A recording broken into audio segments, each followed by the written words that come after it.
ज्यावेळेस आम्ही घरी असतो ना, त्यावेळेस माझ्या नवऱ्याला दररोज कामावर जायचं असतं. त्यामुळं चहा, पाणी, नाश्ता, जेवण त्याचबरोबर घरातली कामं हे सगळं करण्यामध्ये कुठेतरी मला वेळच मिळत नाही.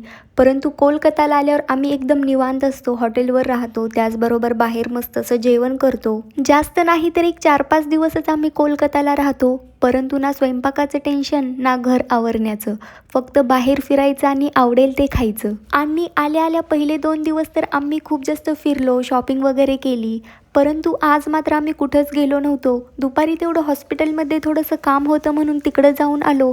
त्यानंतर मग रूमवरच TV पाहत बसलो. आणि बांगलादेशमध्ये ना आपल्या इकडचा बराच किराणा मिळत नाही. मिळाला तरी तो थोडासा महाग मिळतो. त्यामुळं बऱ्यापैकी वस्तू आम्ही इकडूनच तिकडं घेऊन जातो. संध्याकाळचं जेवण करण्यासाठी आम्ही बाहेर आलो होतो आणि आमच्याकडे वेळ पण होता म्हणून म्हटलं बाजार पण करून टाकूया.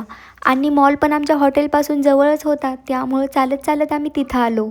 3-4 फ्लोअरचा हा मॉल होता. खूप वेळ आम्ही मॉलमध्ये फिरत होतो. एक एक गोष्ट आठवून सगळं काही घेतलं. त्यानंतर परत आम्ही माघारी रूमवर आलो बरं का.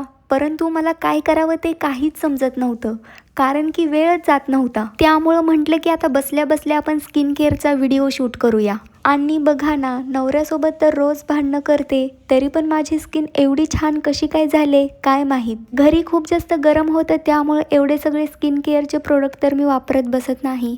आणि मला ना लस्सी अजिबात आवडत नाही. तरी पण माझ्या नवऱ्याने स्वतःसाठी आणताना माझ्यासाठी पण एक मोठा ग्लास भरून लस्सी आणली होती. स्किन केअर करून झाल्यानंतर शेवटी मी हे फॉरेस्ट इसेन्शियलचं बॉडी ऑइल लावत होते.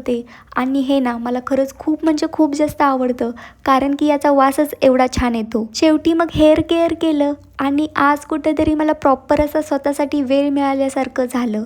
आजच्यासाठी एवढंच होतं. भेटूया पुढच्या ब्लॉगमध्ये. Bye bye.